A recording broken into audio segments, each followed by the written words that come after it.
Hello guys, இந்த வீடியோவில் நம்ம எதை பற்றி பார்க்க போகிறோம் அப்படின்னா, ரயில்வே டிபார்ட்மெண்ட்லேருந்து என்டிபிசிக்கான நோட்டிஃபிகேஷன் பார்த்தீங்கன்னா இன்றைக்கி ரிலீஸ் பண்ணியிருக்காங்க. அதாவது அக்டோபர் 21, 2025 அன்றைக்கி ரிலீஸ் பண்ணியிருக்காங்க. ஸோ அந்த நோட்டிஃபிகேஷன் பற்றிய கம்ப்ளீட் டீட்டெயில்ஸாக இந்த வீடியோவில் நம்ம பார்க்க போகிறோம்.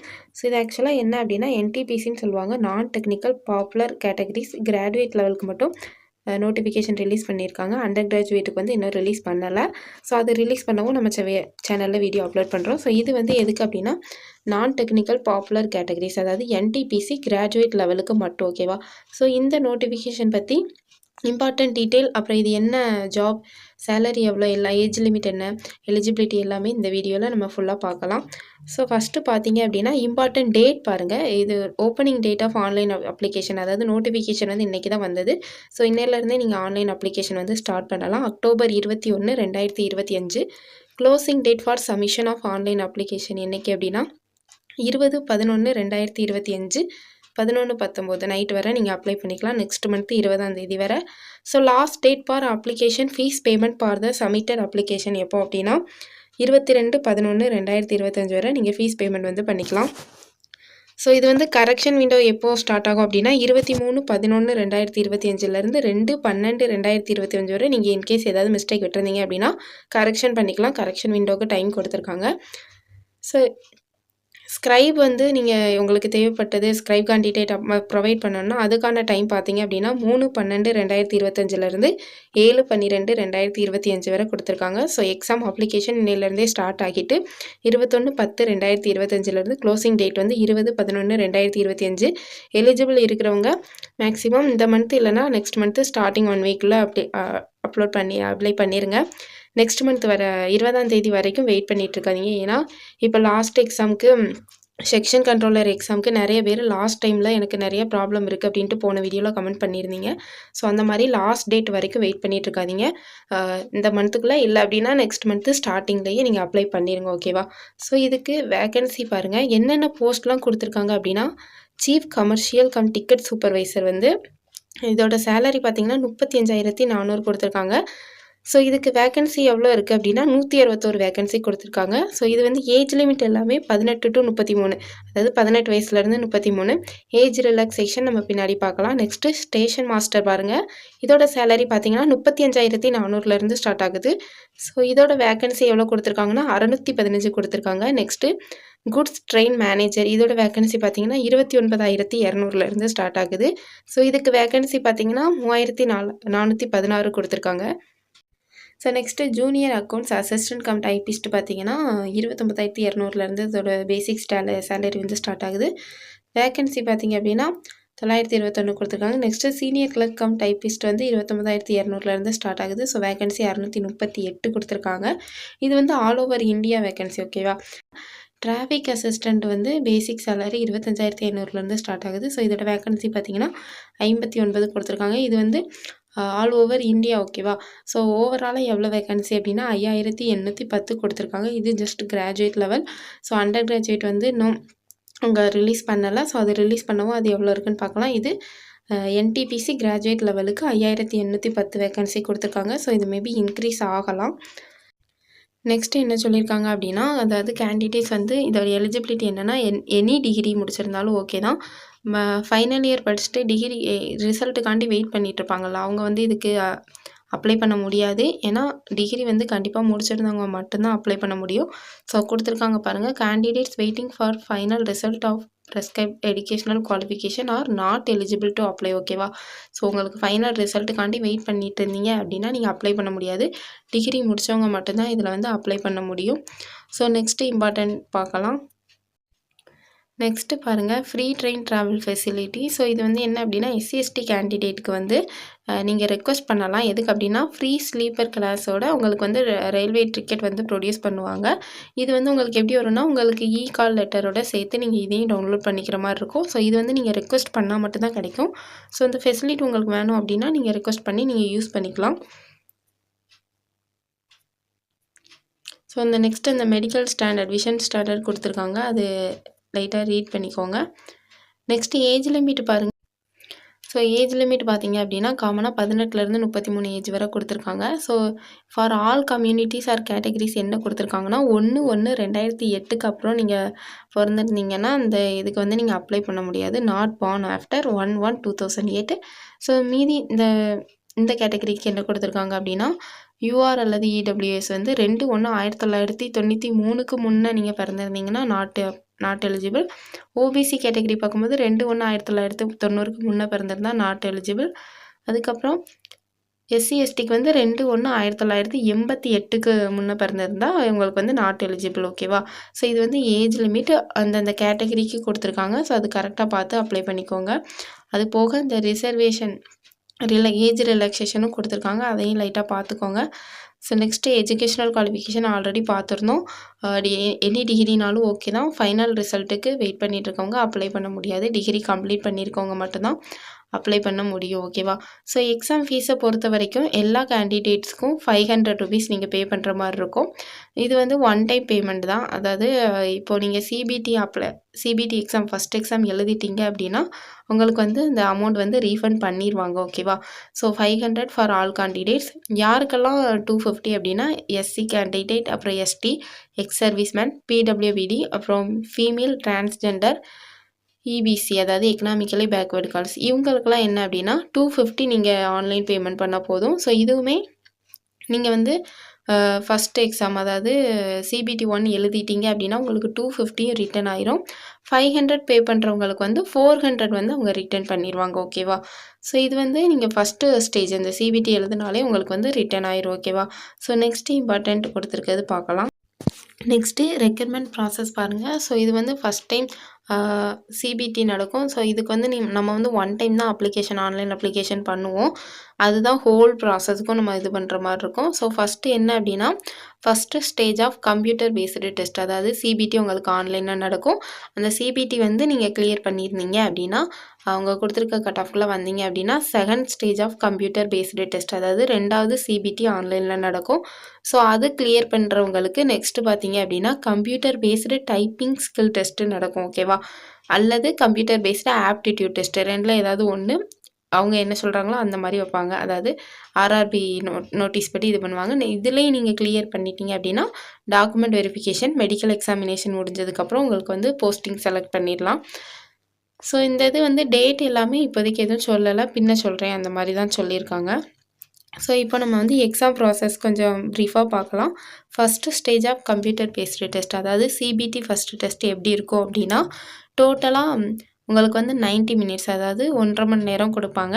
ஸோ ஜென்ரல் அவேர்னஸ் வந்து 40 கொஸ்டின் இருக்கும். மேக்ஸ் வந்து 30 question, general intelligence and reasoning வந்து 30 கொஸ்டின் இருக்கும். So total number of question பார்த்தீங்கன்னா 100 இருக்கும். ஓகேவா? 100 கொஸ்டினுக்கு 90 மினிட்ஸ். ஓகே, இதுக்கு நெகட்டிவ் மார்க் உண்டான்னு கேட்டால் கண்டிப்பாக உண்டு. 1/3 நெகட்டிவ் மார்க். ஓகேவா? அதாவது ஒரு கொஸ்டின் ராங்காக போட்டிங்க அப்படின்னா 1/3 மார்க் வந்து நெகட்டிவ் ஆகும். ஸோ இதில் என்ன கொடுத்துருக்காங்க அப்படின்னா ஸ்க்ரைப் யூஸ் பண்ணி எழுதுவாங்கள்ல அந்த கேண்டிடேட்ஸ்க்கு எவ்வளோ டைம் அப்படின்னா 120 மினிட்ஸ். நார்மலாக எழுதுகிறவங்களுக்கு 90 மினிட்ஸ் டூரேஷன், ஸ்க்ரைப் யூஸ் பண்ணி எழுதுகிறவங்களுக்கு 120 மினிட்ஸ். ஓகேவா? ஸோ இப்போ நீங்கள் ஃபஸ்ட்டு சிபிடிக்கு சிலபஸ் என்ன கொடுத்துருக்காங்கன்னு பார்த்தா மேத்தமெட்டிக்ஸில் வந்து 30 கொஸ்டின் சொல்லியிருந்தாங்கல்ல, அதுக்கு வந்து number system, decimals, fraction, LCM, HCF, அப்புறம் ratio, proportion, percentage, mensuration, time and work, time and distance, simple and compound interest, profit and loss, elementary algebra, geometry and trigonometry, elementary statistics இதெல்லாம் கொடுத்துருக்காங்க. Next general intelligence பார்த்தீங்க அப்படின்னா analogy, அந்த completion of number, alphabetic series, coding, decoding, அதுக்கப்புறம் mathematical operation, relationship, analytical reasoning, இது எல்லாமே நம்ம TNPSC, TNUSRB படிக்கிற ஸ்டூடெண்ட்ஸ் அந்த ரீசனிங், மேத்தமெட்டிக்ஸ் பொறுத்த வரைக்கும் எல்லா எக்ஸாமும் காமனாக தான் இருக்கும். நம்ம இங்கே தமிழில் படிச்சிருப்போம். இது டாபிக் இங்கிலீஷில் பார்க்குறதுனால டிஃப்ரென்ஸாக இருக்குது. எக்ஸாம் நீங்கள் தமிழில் எழுதிக்கலாம். ஸோ நீங்கள் தமிழை ப்ரிப்பேர் பண்ணிக்கலாம். ஸோ மேக்ஸ், ரீசனிங் பொறுத்த வரைக்கும் எல்லா காம்படிட்டிவ் எக்ஸாமுக்கும் கிட்டத்தட்ட சேமாக தான் இருக்கும். அதோட லெவல் வேணால் கொஞ்சம் சேஞ்ச் ஆகலாம். இப்போது பிசிஎஸ்ஐ கொஞ்சம் ஈஸியாக இருக்குன்னா இது கொஞ்சம் டிஃபிகல்ட் அந்த மாதிரி வேணால் இருக்கலாம். பட் டாபிக் எல்லாமே சேமாக தான் இருக்கும். ஸோ நெக்ஸ்ட்டு ஜென்ரல் அவேர்னஸ் வந்து கரண்ட் அஃபேர்ஸ், அது போக மற்ற டாபிக் எல்லாம் கொடுத்துருக்காங்க. ஸோ இது வந்து எதுக்கு அப்படின்னா ஃபஸ்ட்டு ஸ்டேஜ் ஆஃப் சிபிடி. ஓகேவா? நெக்ஸ்ட்டு இதில் கிளியர் பண்ணுறவங்களுக்கு வந்து செகண்ட் ஸ்டேஜ் ஆஃப் சிபிடி வந்து கண்டக்ட் பண்ணுவாங்க. ஓகேவா? ஸோ அது வந்து சிலபஸ் கொடுத்துருக்காங்க. இதுக்கு எக்ஸாம் டூரேஷன் பார்த்தீங்க அப்படின்னா, இதுவும் சேம் 90 மினிட்ஸ் தான். ஜென்ரல் அவேர்னஸ் வந்து 50 கொஸ்டின்ஸ், மேத்தமெட்டிக்ஸ் வந்து 35 question, general intelligence and reasoning வந்து 35 question. So total number of question பார்த்தீங்க அப்படின்னா 120 மினிட்ஸ், 120 கொஸ்டின். ஓகேவா? 120 கொஸ்டினுக்கு 90 நிமிஷம். ஸ்க்ரைப் யூஸ் பண்ணுறவங்களுக்கு 120 நிமிஷம். ஓகேவா? ஸோ இதில் வந்து ஒவ்வொரு கொஸ்டினுக்கும் 1 மார்க் நீங்கள் கரெக்டாக போட்டிருந்தீங்கன்னா 1 மார்க் கிடைக்கும். ராங்காக போட்டிருந்தீங்கன்னா நெகட்டிவ் மார்க் வந்து 1/3 deducted for each wrong answer. ஓகேவா? ஸோ இதுக்கு சிலபஸ் கொடுத்துருக்காங்க பாருங்கள். மேத்தமெட்டிக்ஸ் சேம் அந்த மேலே கொடுத்துருக்காங்க. ஜென்ரல் இன்டெலிஜென்ஸ் சேம் தான். அப்புறம் ஜென்ரல் அவேர்னஸ் கொடுத்துருக்காங்க. ஓகேவா? ஸோ இதில் நீங்கள் கிளியர் பண்ணிட்டீங்க அப்படின்னா உங்களுக்கு வந்து கம்ப்யூட்டர் பேஸ்டு ஆப்டிடியூட் டெஸ்ட்டு நடக்கும். ஓகேவா? நீங்கள் வந்து செகண்ட் ஸ்டேஜ் சிபிடியில் குவாலிஃபை ஆகிட்டீங்க அப்படின்னா உங்களுக்கு வந்து கம்ப்யூட்டர் பேஸ்டு ஆப்டிடியூட் டெஸ்ட். இதில் என்ன சொல்லியிருக்காங்க அப்படின்னா, only for candidates who have opted for station master and traffic assistant. அதாவது நம்ம போஸ்ட் அங்கே நிறையா கொடுத்துருக்காங்கன்ட்டு மேலே பார்த்தோம்ல, நீங்கள் ப்ரெஃபரன்ஸ் கொடுத்து அப்ளை பண்ணும்போது எல்லா போஸ்ட்டுக்கும் அப்ளை பண்ணுறவங்க பண்ணுவாங்க. இல்லை எனக்கு இந்த போஸ்ட் வேண்டாம், நான் ஒரு சிலதுக்கு மட்டும் அப்ளை பண்ணிக்கிறேன், அந்த மாதிரி பண்ணுறவங்களும் இருப்பாங்க. ஸோ இவங்க என்ன சொல்லியிருக்காங்கன்னா, கம்ப்யூட்டர் பேஸ்டு ஆப்டிடியூட் டெஸ்ட், அதாவது 2 சிபிடி முடிஞ்சதுக்கப்புறம் 3rd ஸ்டேஜாக சிபிஏடின்னு சொல்கிறோம்ல, கம்ப்யூட்டர் பேஸ்ட் ஆப்டிடியூட் டெஸ்ட்டு, அது வந்து after qualifying the second stage of CBT யாருக்கு மட்டும் கொடுத்துருக்காங்கன்னா, only for candidates who have opted for station master and traffic assistant. அதாவது ஸ்டேஷன் மாஸ்டர், டிராஃபிக் அசிஸ்டன்ட் அந்த இதை அப்ளை பண்ணியிருக்கவங்க, சேர்த்து அப்ளை பண்ணியிருக்கவங்களுக்கு மட்டும்தான் இந்த சிபிஏடி வந்து கண்டக்ட் பண்ணுவாங்கன்னு சொல்லியிருக்காங்க. ஓகேவா? ஸோ இது முடிச்சதுக்கப்புறம் உங்களுக்கு வந்து computer based typing skill test இருக்கும். இது வந்து எல்லா போஸ்ட்டுக்கும் கிடையாது. இதுக்கும் அந்த பர்டிகுலர் இது கொடுத்துருக்காங்க, அது பார்க்கலாம். ஸோ இந்த டைப்பிங் டெஸ்ட் வந்து இங்கிலீஷ் அண்ட் ஹிந்தியில் மட்டும் இருக்கும். இங்கிலீஷ் நீங்கள் ப்ரிஃபர் பண்ணுறீங்க அப்படின்னா 30 வேர்ட்ஸ் பெர் மினிட், அதாவது ஒரு மினிட்டில் 30 வேர்ட்ஸ் வந்து நீங்கள் டைப் பண்ணுற மாதிரி இருக்கும். இதே ஹிந்தி அப்படின்னா 25 வேர்ட்ஸ் வந்து நீங்கள் டைப் பண்ணுற மாதிரி இருக்கும். இது வந்து பர்சனல் கம்ப்யூட்டர் பிசி இருக்குல்ல, அதில் தான் நீங்கள் டைப் பண்ணுற மாதிரி இருக்கும். ஸோ அதுக்கு தகுந்த மாதிரி நீங்கள் ப்ரிப்பேர் பண்ணிக்கலாம். ஸோ இதில் வந்து எந்த இதுக்கெல்லாம் அந்த ஸ்கில் டெஸ்ட் ரெக்குவயர்மெண்ட் இருக்குதுன்னு கொடுத்துருக்காங்க பாருங்கள். அந்த சிபிடி ஃபஸ்ட்டு ஸ்டேஜ் ஆஃப் சிபிடியும் செகண்ட் ஸ்டேஜ் ஆஃப் சிபிடியும் எல்லாருமே எழுதுவாங்க. ஸோ அதில் கிளியர் பண்ணி வரவங்களுக்கு ஸ்கில் டெஸ்ட் ரெக்குவயர்மெண்ட் யாருக்கெல்லாம் அப்படின்னா, சீனியர் கிளர்க்கு கம் டைப்பிஸ்ட், அதுக்கப்புறம் junior accountant assistant cum typist, next station master and traffic assistant, இவங்களுக்கு தான் அந்த ஸ்கில் டெஸ்ட் வந்து கொடுத்துருக்காங்க. ஓகேவா? இதில் சீனியர் கிளர்க்கு டைப்பிஸ்ட்டுக்கும் ஜூனியர் அக்கௌண்ட் டைப்பிஸ்ட்டுக்கும் computer based typing skill test வைப்பாங்க. நெக்ஸ்ட் அந்த ஸ்டேஷன் மாஸ்டருக்கும் டிராஃபிக் அசிஸ்டண்ட்டுக்கும் சிபிஏடி நம்ம மேலே பார்த்தோம்ல, ஒன்லி கொடுத்துருந்தாங்கல்ல, ஸோ அந்த ஸ்டேஷன் மாஸ்டருக்கும் டிராஃபிக் அசிஸ்டண்ட்டுக்கும் சிபிஏடி நடக்கும். சீனியர் கிளர்க்கு கம் டைப்பிஸ்ட்டுக்கும் junior account assistant cum டைப்பிஸ்ட்டுக்கும் computer based typing skill test நடக்கும். ஓகேவா? ஸோ அவ்வளோதான். ஏஜ் லிமிட் பார்த்தாச்சு, சேலரி எல்லாமே ஆல்ரெடி பார்த்துட்டோம். இதில் வேறு எதுவும் டவுட் இருந்தது அப்படின்னா கமெண்ட் பண்ணுங்கள், நான் டவுட் கிளியர் பண்ணுறேன். நோட்டிஃபிகேஷன் நல்லா ஒன் டைம் ரீட் பண்ணிவிட்டு அதுக்கப்புறமா எக்ஸாம் அப்ளை பண்ணுங்கள். அப்ளை பண்ணுறது கரெக்ட் டைம்குள்ளே பண்ணணும். அதுக்காக சீக்கிரமாக பண்ணுறேன்ட்டு மிஸ்டேக் விட்டு பண்ணிடாதீங்க, அது இன்னும் இதாக இருக்கும். ஸோ கரெக்டாக ரீட் பண்ணிவிட்டு எதுவும் டவுட் இருந்தால் கிளியர் பண்ணிவிட்டு அதுக்கப்புறமா அப்ளை பண்ணுங்கள். அகைன் ஒரு டைம் சொல்கிறேன், 20ஆம் தேதி நெக்ஸ்ட் மந்த் 20 ஆனால் லாஸ்ட்டுன்ட்டு அசால்ட்டாக ஒரு 17ஆம் தேதி அதுக்கு மேலே பண்ணுறது அந்த மாதிரி பண்ணாதீங்க. இந்த மந்த்து பண்ணிடுங்க. இல்லை அப்படின்னா நெக்ஸ்ட் மந்த்து ஒரு 10ஆம் தேதிக்குள்ளேயே பண்ணிடுங்க. ஏன்னா லாஸ்ட் டைம் நம்ம அப்லோட் பண்ண வீடியோ அந்த செக்ஷன் கண்ட்ரோலர் அதுக்கு நிறைய பேர் லாஸ்ட் டேட்டில் வந்து நிறையா ஓடிஆர் இதாகலை, அந்த மாதிரி நிறையா மிஸ்டேக் சொல்லிட்டு இருந்தீங்க. ஸோ லாஸ்ட் டேட்டில் ஒன்றும் பண்ண முடியாது, அதனால அப்ளை பண்ணணும். இது இவ்வளோ தான் நோட்டிஃபிகேஷன் டீட்டெயில் எல்லாமே சொல்லியாச்சு, ஜாப் டீட்டெயில் சொல்லியாச்சு. ஸோ இது வந்து உங்களுக்கு இன்ட்ரெஸ்ட் இருக்குது, ஓகே நான் எலிஜிபிள் அப்ளை பண்ண போகிறீங்க அப்படின்னா ப்ரீவியஸாகவே அப்ளை பண்ணிடுங்க. ரொம்ப டைம் வேஸ்ட் பண்ணாதீங்க. அப்ளை பண்ணிவிட்டு நீங்கள் ப்ரிப்பேர் பண்ண ஆரம்பிச்சிருங்க. ஸோ இது எக்ஸாம் வந்து தமிழில் எழுதலாம். இதில் வேறு எதுவும் டவுட் இருந்தது அப்படின்னா கமெண்ட் பண்ணுங்கள். ஓகேவா? ஸோ இது போக சென்னை ரீஜியனுக்கு எவ்வளோ வேகன்சி கொடுத்துருக்காங்க அப்படின்றதையும் நம்ம பார்த்துடலாம். ஸோ ஆர்ஆர்பி சென்னை பார்த்தீங்க அப்படின்னா first chief commercial come ticket supervisor வந்து 6 வேக்கன்சி கொடுத்துருக்காங்க. அது நீங்கள் எந்த கேட்டகரியில் வர்றது அதை பார்த்துக்கோங்க. ஸ்டேஷன் மாஸ்டருக்கு 2 வேக்கன்சி கொடுத்துருக்காங்க. குட்ஸ் ட்ரெயின் மேனேஜருக்கு வந்து 3 வேக்கன்சியும், ஜூனியர் அக்கௌண்ட் கம் டைப்பிஸ்ட்டுக்கு 17 வேக்கன்சியும், ஜூனியர் அக்கௌண்ட்ஸ் அசிஸ்டன்ட் கம் டைப்பிஸ்ட்டுக்கு 108 வேக்கன்சியும், சீனியர் கிளர்க்கு கம் டைப்பிஸ்ட்டுக்கு 1 வேக்கன்சியும், சீனியர் கிளர்க் கம் டைப்பிஸ்ட் வந்து 50 வேக்கன்சி கொடுத்துருக்காங்க. அது சவுத்தர்ன் ரீஜியன். அப்புறம் அந்த ஐசிஎஃப் கொடுத்துருக்காங்க. அது கரெக்டாக பார்த்துக்கோங்க. ஸோ ஆர்ஆர்பி சென்னைக்கு ஓவராலாக 187 வேக்கன்சி கொடுத்துருக்காங்க. நல்ல வேக்கன்சி தான். டிஎன்பிஎஸ்சி இல்லை டிஎன்யூஎஸ்ஆர்பி படிச்சுட்டு இருக்க ஸ்டூடெண்ட்ஸும் தாராளமாக அப்ளை பண்ணுங்கள். எக்ஸாம் தமிழில் எழுதலாம். ஈஸியாக தான் இருக்கும். பேசிக் நீங்கள் ஜென்ரல் அவேர்னஸ் மட்டும் கொஞ்சம் நீங்கள் பார்க்குற மாதிரி இருக்கும். மற்றபடி ரீசனிங் இல்லை இன்டெலிஜென்ஸாக இருக்கட்டும், ஆப்டிடியூட், மேக்ஸ் ரெண்டுமே நீங்கள் இங்கே என்ன படிக்கிறீங்களோ அதை மாதிரி தான் அங்கேயும் இருக்கும். ஸோ கொஞ்சம் ப்ராக்டிஸ் அந்த சிபிடிக்கு மட்டும் நீங்கள் ஆன்லைன் டெஸ்ட்டுக்கு கொஞ்சம் டைம் மட்டும் ப்ராக்டிஸ் பண்ணிட்டீங்க அப்படின்னா நீங்கள் ஈஸியாக கிளியர் பண்ணுற மாதிரி தான் இருக்கும். ஸோ இவ்வளோ தான் இதோட டீட்டெயில். வேறு எதுவும் டவுட் இருந்தது அப்படின்னா நீங்கள் கமெண்ட் பண்ணுங்கள், நான் ரிப்ளை பண்ணுறேன். ஸோ நெக்ஸ்ட்டு நாளைக்கு வந்து நம்ம அப்ளிகேஷன் வீடியோ பார்க்கலாம்.